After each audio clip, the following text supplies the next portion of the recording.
मैं हूँ साकेत गर्ग और आपका स्वागत है बिंटिन में। आज हम आए हैं राजनगर पार्ट 2 में, जो कि पड़ता है द्वारका में, दिल्ली में। और आज हम आए हैं राजनगर की उस रैली में जहाँ पर आएंगे गहलोत जी। नमस्कार सर, मेरा नाम साकेत गर्ग है और आपका शुभ नाम? हेमंत महला। हेमंत जी, कैलाश गहलोत जी पहले भी एडवोकेट रह चुके हैं और नजफगढ़ में भी काफ़ी काम किया है उन्होंने, वहाँ के एमएलए होने की वजह से।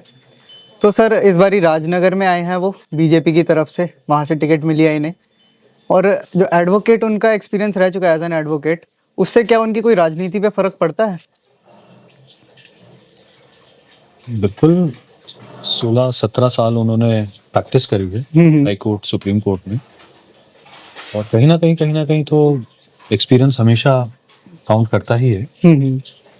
जैसे कि इसका एक सीधा सीधा उदाहरण मैं आपको देता हूँ,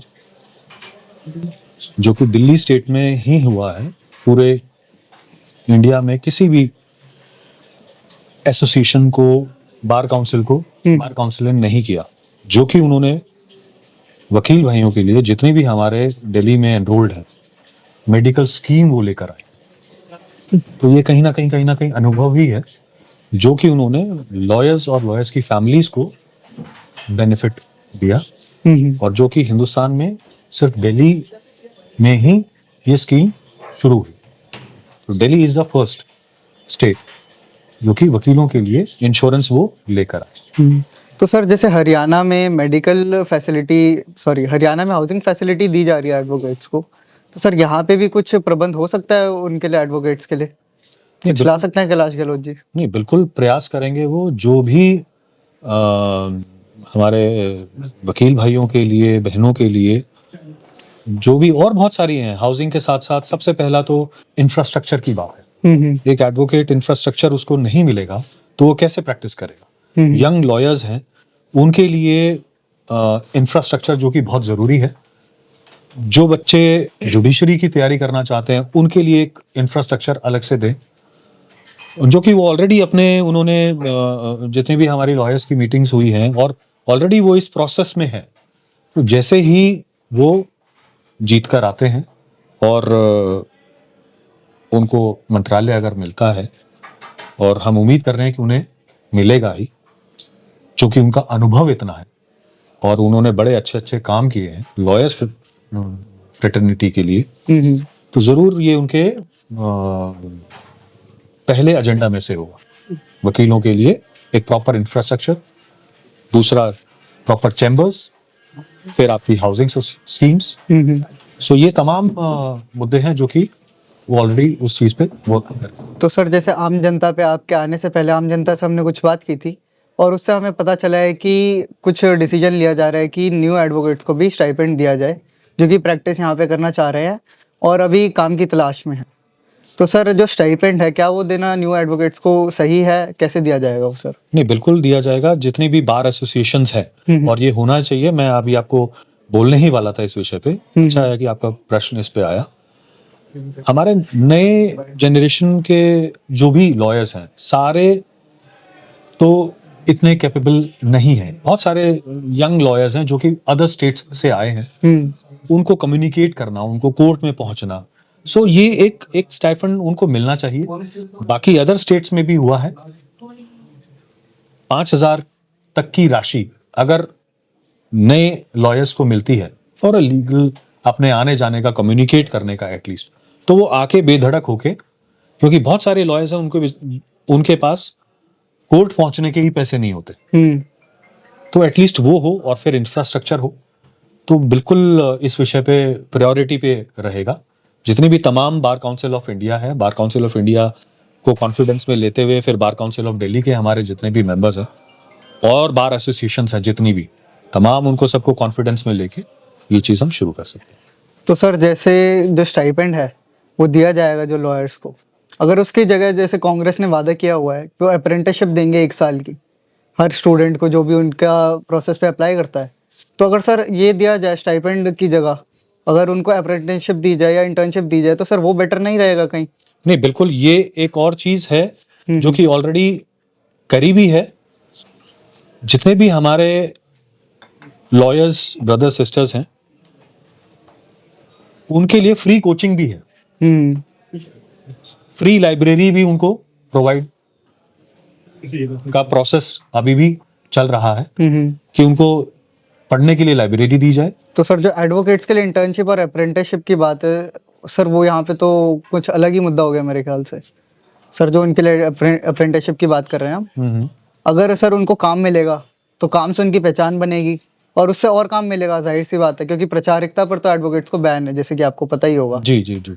तो सर इंटर्नशिप ज़्यादा बेटर रहेगी इंस्टेड ऑफ कि 8,000 या 5,000 जो भी स्टाइपेंड देने की सोचा जा रहा है, क्योंकि जो बीजेपी पार्टी है वो भी आम आदमी पार्टी की तरह ही कुछ ना कुछ 2,500 रुपये देने का वादा कर रही है जी। और फ्री की बिजली पानी का ही वादा कर रही है। और यही चीज़ आम आदमी पार्टी के देने पर काफ़ी भारी वजन रखा गया था, एक तरीके से कह सकते हैं, दिल्ली के बजट पर। तो सर कहीं ना कहीं ये वजन नहीं रखेगा एडवोकेट्स को स्टाइपेंड देना? नहीं, आप क्या कह रहे हैं कि उन्होंने अपना रखा? क्या रखा सर? आम आदमी पार्टी ने उन्होंने जैसे वादा किया था फ्री पानी बिजली का और ये सब, और वो भी कहा जा रहा है कि काफ़ी लोगों को नहीं मिला है, कुछ ही लोगों को मिला है। उसके बाद भी काफ़ी ज़्यादा वजन रखा गया, काफ़ी ज़्यादा पैसे निकाले गए दिल्ली के बजट से। देखिए जी, वादे तो अभी वो आम आदमी से वो जो है बिल्कुल एक झूठी पार्टी भी हो गई है, जो कि उनके वादे कोई भी सही नहीं हुए हैं। चूंकि हम जानते हैं कि कितना हम लोगों ने भी इस हमारी स्कीम को, जो कि हेल्थ इंश्योरेंस वाली स्कीम है, उसमें भी वो बहुत डिले किया, जो कि कैलाश गहलोत जी ने चलाया जिस जिस इंश्योरेंस को, उसमें भी उन्होंने उसके बाद साल के बाद, क्योंकि वो रिन्यू होता है, उसमें भी वो रिन्यूअल की बहुत ही विलंब उन्होंने किया। वो सारी चीजें जो कि वादे होने चाहिए थे वो पूरे नहीं हुए। और मोदी जी इसमें, जो कि एक सभी को, not only a lawyers but to the whole state, जिसमें कि तमाम गरीब जनता है, तमाम अमीर से अमीर भी है, वो 5 लाख रुपए का इंश्योरेंस फ्री देना चाहते हैं, जो कि इन्होंने उसको कैंसिल कर दिया, उसको एक्सेप्ट नहीं किया। और 70 साल से जो हमारे बुजुर्ग हैं, मेरे भी पेरेंट्स होंगे, आपके भी पेरेंट्स होंगे, सभी के, जो कि आप जानते हैं आज की सिचुएशन को देखते हुए सबसे महंगा जो है, जो इंसान जो डरता था, वो पहले कहता था कि पुलिस और कचहरी में जाने से डरता है। आज सबसे पहले जो इंसान डरता है वो अस्पताल में जाने से डरता है, क्योंकि उसकी जेबें जो है खाली हो जाती हैं। तो मोदी जी इसमें 10 लाख रुपए का बुजुर्गों को फ्री, हमारे पेरेंट्स किसी के लिए भी वो सबसे पहले आते हैं, उन्हीं की आप जो है मेडिकल वो लागू नहीं करना देना चाहते, उसमें राजनीति कर रहे हैं। सर इसी फ्री स्कीम्स के बारे में जो मैंने मुद्दा छेड़ा था सर, तो सर ये फ्री स्कीम्स का जो इफेक्ट पड़ रहा है दिल्ली के बजट पे सर, उस पर बात कर रहे थे हम। वो काफ़ी ज़्यादा इफेक्ट पड़ रहा है, और जो टैक्स पेयर है, जो मिडिल क्लास है, जानते यही हैं सब कि सर टैक्स पेयर वही है और उसकी जेब से ही पैसा निकाला जाता है सारा दिल्ली का चलाने के लिए, कार्य करने के लिए। तो सर और फ्री स्कीम्स का मतलब तो यही हुआ कि टैक्स बढ़ेंगे। जैसे अभी भी रिसेंटली बजट की अनाउंसमेंट हुई थी निर्मला जी के द्वारा, उस पर टैक्स की काफ़ी छूट दी गई है, लेकिन कहीं ना कहीं सर ये दोबारा उस पर बढ़ाया भी जा सकता है अगर दिखता है कि बजट लॉस में जा रहा है और पैसे काफ़ी कम है तिजोरी में, जो गवर्नमेंट की तिजोरी है। देखिए, जो भी फ्री स्कीम्स है, सरकार के पास एक तो पैसा नहीं है, मोदी जी ने पहले किया है तो उसको प्रूफ करके दिखाया कि ये मैं कर सकता हूं, जो कि इंश्योरेंस एक स्कीम। और भी हमारी बहुत सारी स्टेट्स हैं जहां पे जो एक राशि है वो लोगों तक पहुंच रही है। केजरीवाल जी ने जो स्कीम का बताया कि अब हम आपको 2100 रुपए देंगे, जब जिताओगे तब देंगे, क्या उन्होंने 1000 रुपए दिए? जो कि मार्च में से, आज अब मार्च आने वाला है, जनवरी खत्म हो गया, फरवरी में है, किसी भी महिलाओं के पास में 1000 रुपए की राशि पहुंची? या उससे पहले 2 साल पहले, 2 साल से ज्यादा हो गए, पंजाब में किसी भी माताओं के पास में, बहनों के पास में वो राशि पहुंची? और आपने क्या सेंट्रल से 9,000 रुपए की आपने लोन नहीं मांगा इस विषय पे? जब आपके पास पैसे नहीं है तो आप वायदे कर क्यों रहे हैं? जब आपके पास क्षमता नहीं है कि सरकार चलाने की, तब आप सेंटर से पैसा क्यों मांग रहे हैं? तो सर यही पैसे की बात पे सर बीजेपी कहाँ से ये फंड अरेंज करेगी? क्योंकि आपको भी ये बात पता ही होगी कि इंडिया बहुत सारे सालों से फिस्कल डेफिसिट में चल रही है। इसका मतलब ये है कि बाहर की कंट्री से वो पैसे लेती है ताकि इंडिया की डेवलपमेंट हो सके, और उसी का सर ब्याज दर और मूल जो राशि है उसको चुकाना भी पड़ रहा है उसे। तो उसकी वजह से टैक्स रेट भी काफ़ी हाई देखने को मिलते हैं इंडिया में, जिसकी वजह से काफी लोग यहाँ से छोड़ के दुबई भी शिफ्ट हो चुके हैं। आपको ईमानदारी रखनी पड़ेगी, हम्म मोदी जी जैसा ईमानदार बनना पड़ेगा। हम्म ये चोरी करने से, और केस आप देख ही रहे हैं, हर विधायक, मंत्री, सारे जिनके इतने करप्शन के केसेस हैं, ये ही पैसा, ये जनता का पैसा है। इसी पैसे को अगर आप डेवलपमेंट में लगाते तो कमी ना पड़ती। तो यही मोदी जी करेंगे और सारे ईमानदार काम करने वाले होंगे, तो आपका ये सवाल का जवाब भी उसी से ही मिल जाए। सर बेशक मोदी जी करेंगे, इसमें कोई डाउट नहीं है, लेकिन जो सर ये आम आदमी पार्टी और कांग्रेस के विधायक और ये कार्यकर्ता है, ये भी तो सर वही पार्टी छोड़ के बीजेपी में आ रहे हैं, जिन पे आप एक तरह से आरोप लगा रहे हैं कि इन्होंने करप्शन किया, इन्होंने काम नहीं किया। तो सर उस पर क्या कहना है? यही लोग तो बीजेपी में आ रहे हैं, वहां पे करप्शन नहीं करेंगे सर ये? नहीं, हम लोग, कैलाश गहलोत जी ने एक भी इतने ईमानदार रहे और ईमानदारी की वजह से ही, उनके काम को देखते ही उन्होंने भाजपा को ज्वाइन किया, क्योंकि वहां पे करप्शन का ढेर लगना शुरू हो गया था, जो कि वो इस तरह की राजनीति के लिए वहां पे नहीं गए थे। उनकी जो शुरू में जो पार्टी जो चली थी, जो उनकी सोच थी, वो उस सोच पे खरे नहीं उतरे। उन्होंने भी, वो भी चाहते थे कि अपना भी एक शीश महल तैयार कर सके, जो कि उन्होंने नहीं किया। जो कि एक आम नॉर्मल जिस घर में रहते थे, आज भी उसी घर में ही रहते हैं, और आज से नहीं 30 साल से रह रहे हैं इसी विधानसभा में। तो सर लोगों जो से जुड़े। यहाँ के विधायक हैं, पालम के भी विधायक हैं इधर के, उनका नाम भूपिंदर सिंह जून है, उन्होंने भी सर अभी देखा गया था आज ही सुबह न्यूज में कि उन्होंने भी आम आदमी पार्टी के लिए एक लेटर दे दिया है रेजिग्नेशन का, और उन्होंने भी छोड़ के बीजेपी ज्वाइन कर लिया है गेस। तो सर उनका इतना लेट ज्वाइन करने का क्या मतलब है? कहीं ऐसा तो नहीं है सर कि पहले जैसे घोटाले हुए, उनको देख के आप कह रहे हैं कैलाश जी ने ज्वाइन कर लिया बीजेपी को, तो सर भूपेंद्र जी ऐसा क्यों कर रहे हैं कि वो इतना लेट ज्वाइन कर रहे हैं? कहीं ना कहीं आपके भी उनसे संबंध होंगे ही, क्योंकि वो भी आम आदमी पार्टी में रह चुके हैं दोनों। ये तो सवाल आप जून साहब से करेंगे तो ज्यादा बेहतर होगा।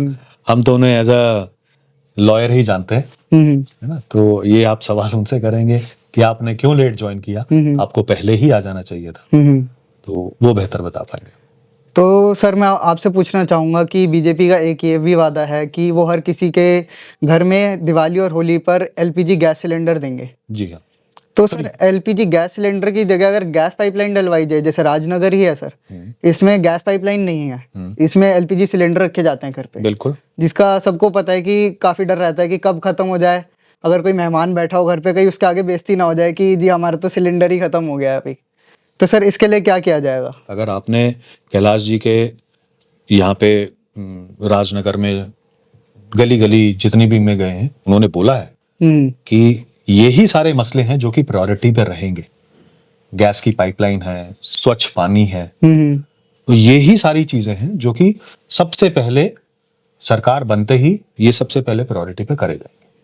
तो सर स्वच्छ पानी पे बात करते हुए, जैसे कैलाश जी जब आम आदमी पार्टी में थे, तो सर बीच में ऐसा टाइम आया था जब पानी कभी काला, कभी पीला, कभी नीला देखने को मिला था काफ़ी घरों में। काफ़ी सोशल मीडिया पे भी वायरल हो रहा था, ये देखिए कि कैसा टैप से ही हमारे ऐसा पानी गिर रहा है, तो इसको कैसे हम तो नहाएं और कैसे पिएं? तो सर ये भी हो सकता है कि वो जो पानी का वादा कर रहे हैं उसमें ऐसा भी देखने को मिल सकता है फिर तो?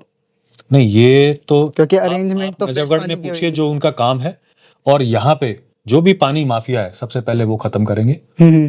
पानी माफिया खत्म होगा, जल से नल हर घर में पहुंचेगा, स्वच्छ पानी पहुंचेगा, ये अपना वादा है। तो सर जैसे नाले भी डलवाने का वादा किया था कैलाश जी ने अभी, तो सर नाले का जो गंदगी है, क्या आपको पता है कि वो कहाँ जाती है सर? कहाँ से कनेक्ट होता है एंड में नाला? ये तो आई गेस टेक्निकल आपका। सर यमुना में जाता है जो भी सारा नाले का पानी है ना, और आपको ये बात तो देखी हुई होगी आपकी आंखों से कि नाला बहुत ही गंदा रहता है।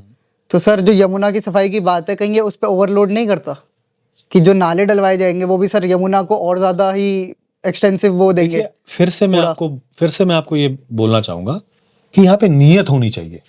आपकी नियत काम करने की नहीं है, आपकी नियत चोरी की है, आपकी नियत लोगों को गुमराह करने की है, दिल्ली की जनता को गुमराह करने की है।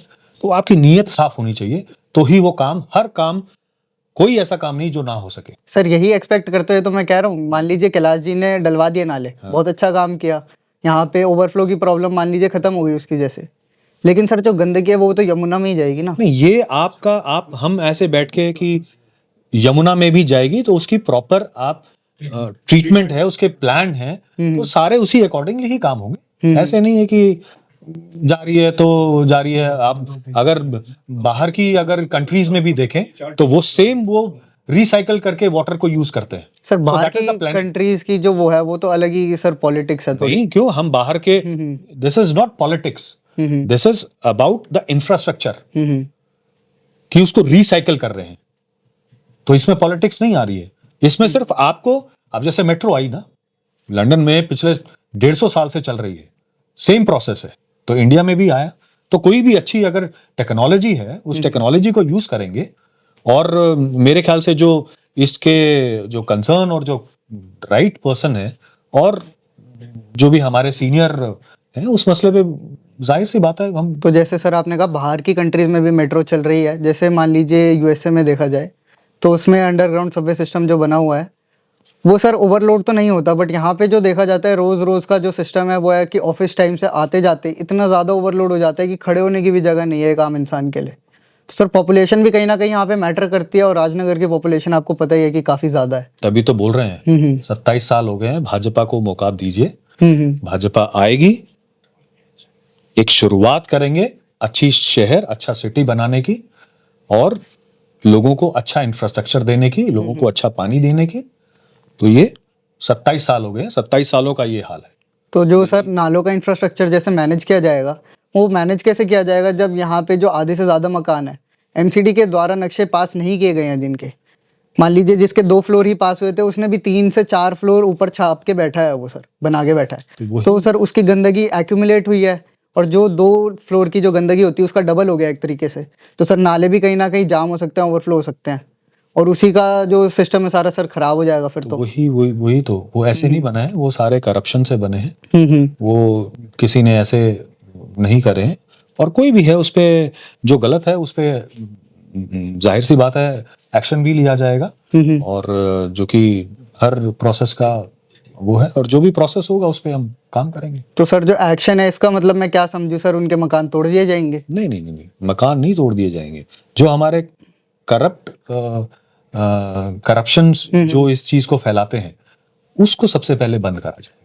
तो सर जो मकान बन गए उनके लिए क्या किया जाएगा, जो इलीगल तरीके से ऊपर 2-4 फ्लोर एक्स्ट्रा है? ये तो आप मैं मतलब I am not the right person to say all this, and I think कि ये तो आप जिनका डिपार्टमेंट है जो इस डिपार्टमेंट से बिलोंग करते हैं वो ज्यादा बेहतर आप इस चीज को बता। क्योंकि सर जैसे कैलाश गहलोत जी जो हैं, और आपको ये बात पता होगी स्टेट गवर्नमेंट के अंडर ही आती है, मतलब दिल्ली जो गवर्नमेंट आएगी आपकी बीजेपी में अनुमान लगाते हुए उसके अंडर ही आएगा दिल्ली बोर्ड, जल बोर्ड और वो एमसीडी, उनके हाथ में पावर होती है। तो सर देखने को ये मिलता है ज़्यादातर जो ओपिनियन और सर्वे किया गया है कि एक इंसान जब नाले से रिलेटेड या सीवर से रिलेटेड प्रॉब्लम के लिए जाता है तो एमसीडी कह देती है जल बोर्ड की दिक्कत है और जल बोर्ड कह देती है एमसीडी की दिक्कत है। तो सर इसको कैसे रिजॉल्व किया जाएगा? इसीलिए ही तो ट्रिपल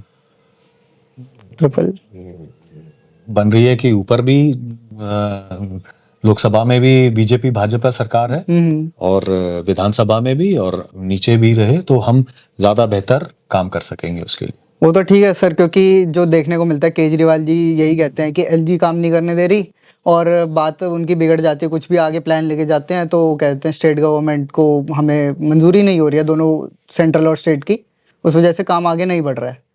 लेकिन सर जो एमसीडी और ये है वो तो सर स्टेट के अंडर ही आ रहा है ना, एमसीडी और जल बोर्ड, उनमें तो सर एक तरीके से मान लीजिए ब्लेम गेम ही चल रहा है कि नहीं मेरा काम नहीं इनका काम है, इनका काम नहीं उनका काम है। जैसे कहा जाता है कि गवर्नमेंट के बाबू बैठे हैं, वो अगले पोस्ट पे भेज देंगे, वो अगले ऑफिस भेज देंगे, फिर वो अगले ऑफिस भेज देंगे, ऐसे ही बंदा घूमते अपना परेशान हो जाए। इसमें मैं वही फिर से कहूँगा, आप एक ही चीज को बार बार कर रहे हैं कि हमारी अगर नीयत अच्छी होगी तो अच्छे से काम होंगे, सारे काम होंगे, चाहे वो हमें एलजी साहब से कराने पड़े, चाहे जैसे भी है, तो वो जो प्रोसेस है वो एक तो प्रोसेस तो फॉलो करना।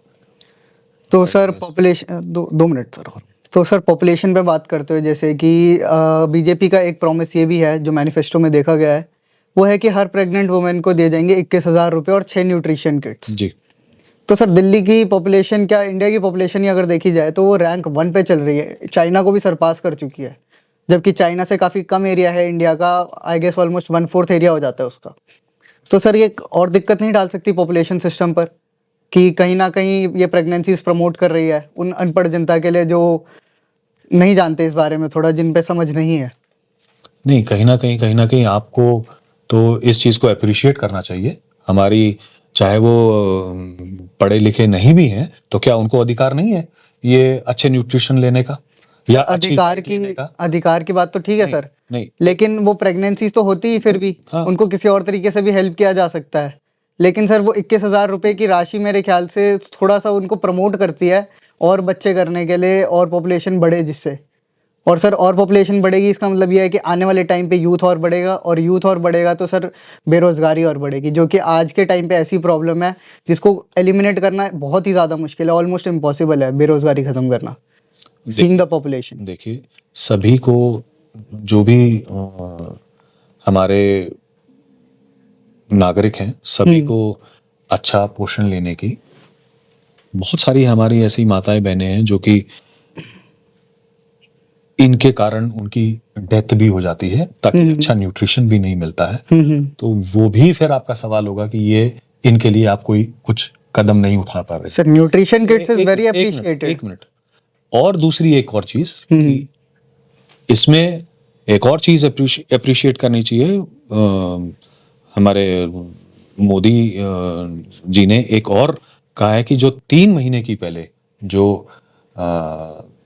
मैटरनिटी लीव होती थी वो 3 महीने से बढ़ाकर 6 महीने उन्होंने इसमें कर दी है, जो कि वो एक बहुत बड़ा डिसीजन है, बहुत अच्छा है, ताकि हमारी माताएं बहनें जो कि उनके छोटे छोटे बच्चों को उनको काम के छोड़ के लिए जाना पड़ता था, अब वो एटलीस्ट 6 महीना वो और लंबा समय अपने बच्चे के लिए बता सकते। सर वो वादा तो अच्छा है, काफी अच्छी बात है। Please, it's you have already taken too much time. Okay sir, कोई बात नहीं sir, thank you. Thank you.